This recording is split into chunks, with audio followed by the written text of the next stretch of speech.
Dans quelques jours, la Battle Royale va commencer. Dans quelques jours, les Hunger Games vont commencer. Qui parmi ces 10 équipes ira au Qatar en novembre prochain? Qui ira au Mondial 2022?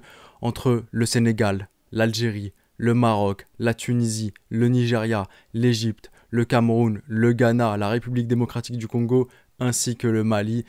C'est une épreuve très très éprouvante. On voit au tour précédent, il y a eu des équipes qui ont été dans des groupes. Côte d'Ivoire, Cameroun, Algérie, Burkina Faso, c'est extrêmement compliqué et c'est pour ça que je parle de Hunger Games.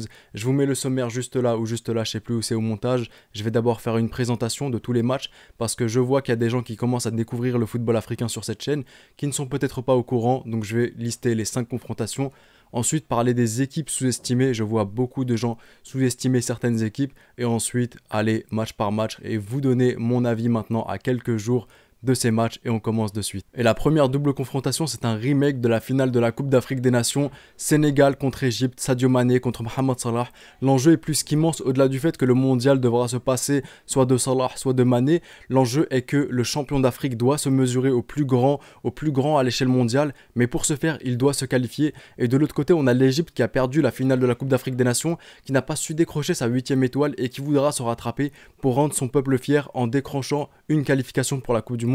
Donc ça va juste être intense et pour les personnes qui sont neutres et qui n'ont pas d'autres pays, enfin qui va devoir se qualifier à l'échelle africaine, ce ne sera pas le plus beau match à voir. Franchement, je vous conseille même pas de regarder ce match. Ça va être un match très très défensif, très très fermé. Donc si vous voulez du spectacle, honnêtement, ne vous dirigez pas vers Sénégal, Égypte, en tout cas que le meilleur gagne sur cette double confrontation. Deuxième double confrontation, c'est entre le champion d'Afrique 2019 et le champion d'Afrique 2017, l'Algérie contre le Cameroun. Une Algérie après le fiasco de la CAN qui va devoir complètement se rattraper. Un Cameroun, je pense, qui n'a pas grand enjeu au final. Ils ont réussi à décrocher une 3e place à l'échelle africaine. Je ne sais pas si vraiment le mondial les intéresse ou ils vont être focus sur la prochaine CAN en Côte d'Ivoire.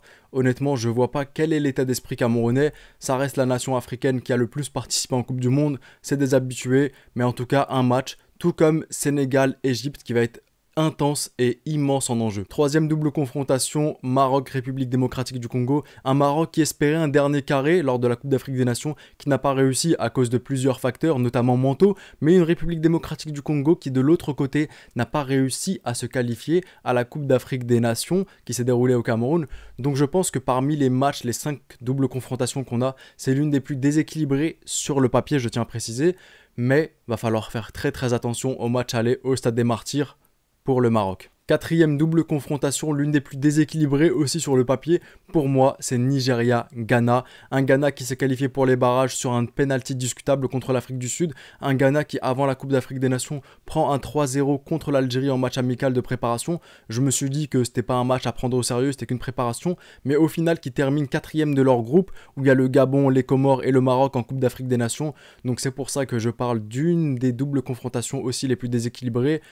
Cependant, néanmoins, nonobstant, va pas falloir les enterrer trop vite parce que c'est 180 minutes, tout peut se passer, mais Nigeria-Ghana, une affiche un peu moins à suivre, mais en tout cas un match qui sera très très ouvert, je le sens.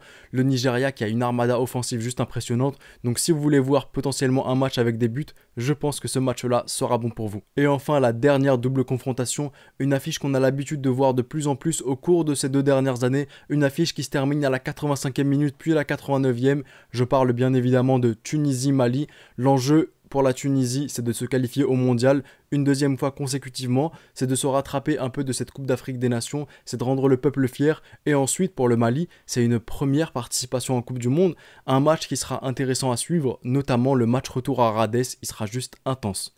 Parmi toutes ces doubles confrontations qu'on a pu voir maintenant, il y a 5-6 équipes qui sont sous-estimées à mon goût. Et on va essayer de voir ensemble si c'est justifié, si c'est compréhensible que ces équipes soient sous-estimées ou pas du tout. Première équipe sous-estimée, c'est la République démocratique du Congo, de par le fait qu'elle n'ait pas participé à la Coupe d'Afrique des Nations au Cameroun. C'est vrai que ça fait très très tâche quand on sait que la Coupe d'Afrique des Nations, c'est une CAN maintenant à 24, où tu as bien plus de possibilités de participer. Ne pas y participer, c'est une faute professionnelle. Maintenant, attention. La RDC va vouloir se racheter. La RDC, c'était peut-être selon certains le tirage le plus favorable, mais la RDC au Stade des Martyrs, là-bas, qui va devoir se rattraper à tout prix, et quand on sait que maintenant, il n'y a plus de restrictions match à huis clos et que certains stades peuvent accueillir 50-60 000 personnes, attention à la RDC, surtout chez eux. Le Ghana maintenant, le Ghana de par le fait qu'ils se sont qualifiés sur un penalty très très discutable au barrage de la Coupe du Monde, le Ghana qui a perdu 3-0 contre l'Algérie avant la Coupe d'Afrique des Nations, le Ghana qui surtout durant la Coupe d'Afrique des Nations termine dernière de sa poule derrière les Comores qui ne participent que pour la première fois à la Coupe d'Afrique des Nations. De par ce fait-là, on a tendance à sous-estimer le Ghana. Maintenant, il faut faire très très attention. Comme je le dis, il faut sous-estimer absolument personne parce que le Ghana peut faire un bon résultat chez eux et ensuite complètement fermer le match au Nigeria comme la Tunisie a pu le faire. Je peux comprendre qu'on puisse les sous-estimer à cause de tout ce que j'ai cité, mais attention quand même. Et on va passer maintenant aux équipes que je ne comprends pas comment est-ce qu'on pouvait les sous-estimer ou comment est-ce qu'on peut les sous-estimer encore.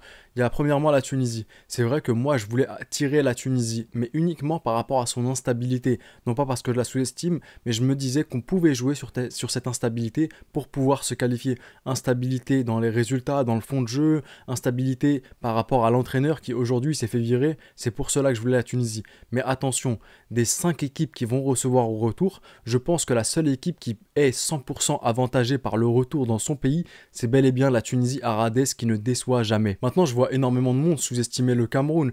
À ce qui paraît, leur parcours était beaucoup trop simple. On est à froid, on a du recul maintenant et on réfléchit 2 secondes. Le Cameroun a fini premier de son groupe, tout comme le Sénégal, le Maroc ainsi que le Nigeria. Ils ont donc un meilleur troisième. Le meilleur troisième, c'était les Comores. Certes, il y a eu l'histoire du protocole, certes, c'était pas très très beau à voir, mais le Cameroun a un meilleur troisième. C'est pas de la faute du Cameroun si le Ghana n'a pas pu être meilleur troisième. Donc ils auraient pu très très bien aussi avoir le Ghana. C'est pas de leur faute, ils ont eu les Comores. Ensuite, ils ont la Gambie, deuxième meilleur du dernier groupe, pardon. La Gambie qui finit devant la Tunisie. Donc c'est pas non plus de la faute du Cameroun si la Tunisie n'a pas fini à la 2e place. Donc c'est pour ça que beaucoup parlent du parcours du Cameroun assez simple. Si le Cameroun avait eu Ghana, Tunisie et était aussi arrivé en demi-finale, personne n'aurait parlé. Ce que je veux dire par là, c'est que c'est pas de la faute du Cameroun si les personnes qui étaient dans tel ou tel groupe n'ont pas fini à la bonne place tout simplement. Ensuite, beaucoup oublient que le Cameroun, en qualification à la Coupe du Monde, ils ont été quand même dans le groupe de la Côte d'Ivoire et les ont battus au retour chez eux au Cameroun. Donc c'est pour ça qu'il faut absolument pas sous-estimer cette équipe, d'autant plus que c'est l'équipe qui a le plus participé à la Coupe du Monde et rien que ça doit dissuader les gens de totalement les sous-estimer. Et aussi l'adversaire du Cameroun, à savoir l'Algérie qui est sous-estimée. C'est vrai que quand tu es l'une des meilleures équipes africaines sur le papier, quand tu es champion d'Afrique en titre et que tu termines dernier d'un groupe, que tu as perdu contre la Guinée équatoriale et que tu as fait match nul contre la Sierra Leone et que tu te retrouves derrière eux dans le groupe, ça fait extrêmement tâche. Mais attention, si l'Algérie règle ses problèmes d'arrogance, de manque d'humilité parfois et de gestion de la pression et du stress et qui se montre à la hauteur des attentes, je pense que cette équipe-là n'est pas à sous-estimer. Ça reste l'une des meilleures sur le papier. Donc attention aussi à l'Algérie. Et enfin, la dernière équipe que je trouve sous-estimée, je ne sais pas si je vais parler avec de la tâche vu que c'est de mon pays, mais c'est l'Égypte. Je ne peux pas comprendre comment des gens peuvent dire que l'Égypte est nulle. C'est pas possible, je trouve ça inconcevable de dire qu'une équipe qui est arrivée en finale de Coupe d'Afrique des Nations, qu'elle est nulle. 2 cas de figure s'offrent à nous. Si l'Égypte est arrivée en finale de Coupe d'Afrique des Nations alors qu'elle a été nulle, j'imagine pas les tarifs qu'elle aurait mis si elle était forte. Si l'Égypte est arrivée en finale de Coupe d'Afrique des Nations alors qu'elle était nulle, 2e cas de figure, ça veut dire que la Côte d'Ivoire, le Maroc ainsi que le Cameroun sont encore plus nuls que le nul qu'est l'Égypte. Tout simplement. Donc je peux pas concevoir qu'on puisse dire qu'une telle équipe peut être nulle, surtout qu'elle était quand même à une séance de tir au but de remporter sa 8e étoile. Je vous l'ai dit, je sais pas si je parle avec de la tâche, mais j'ai essayé d'être rationnel et je peux pas comprendre comment on peut sous-estimer une telle équipe tout simplement. Maintenant qu'on a vu les équipes sous-estimées et qu'on a vu ensemble que c'était pas très très logique de les sous-estimer ces équipes-là, on va voir qui pour moi ira au Mondial 2022 au Qatar en novembre et on va faire match par match. Sénégal-Égypte. Alors j'ai des petites lueurs d'espoir, c'est pour ça que je vais pas du tout me prononcer. Je pense que je passe le cap de l'objectivité, je me tends un peu vers la subjectivité à ce moment-là, et c'est pas du tout ce que je veux faire, donc je ne vais pas du tout me prononcer. Mais vous, je vous invite, si vous n'êtes pas concerné, à vous prononcer sur ce match-là. Algérie-Cameroun, pour moi, ce qui va déterminer le vainqueur de ce match-là, ce sera l'état d'esprit des joueurs algériens au match retour. Si les Algériens se comportent de la même façon, avec le même état d'esprit et le même manque de gestion du stress et de la pression que contre le Burkina lors du 2-2, alors je vois le Cameroun passer. En revanche, si l'Algérie maîtrise le stress, maîtrise la pression de ce match-là, je pense que la balance va se pencher plutôt côté algérien pour aller au mondial. Maroc, République démocratique du Congo, je vois le Maroc gagner si et seulement si Vaïd se remet en question. Vaïd arrête ses discours en mode Monsieur Hector Cooper, sélectionneur de la RDC, va nous tendre un piège, etc., etc. S'il se remet en question, s'il règle les soucis qu'il avait eu lors de la Coupe d'Afrique des Nations, à savoir le fait que Hakimi monte énormément et qu'il laisse énormément de boulevards dans son dos et qu'il règle tous ses soucis et qu'il arrête de toujours justifier ses échecs par le fait que l'autre équipe a soi-disant triché ou a fait ceci ou cela, je vois le Maroc passer sans grand souci honnêtement. Nigeria, Ghana, si je dois choisir quelqu'un, je prends le Nigeria. Au vu de l'état de forme des deux équipes en ce moment, c'est vrai, j'ai dit ne pas sous-estimer le Ghana du tout, mais en tout cas, je vois qu'il y a quand même un certain fossé entre les deux équipes. Je vois donc le Nigeria aller au mondial au Qatar. Et enfin, la dernière double confrontation, Tunisie-Mali. Au début, j'avais dit que je voyais plutôt le Mali passer et aller en Coupe du Monde lors de ma toute première vidéo au moment des tirages au sort.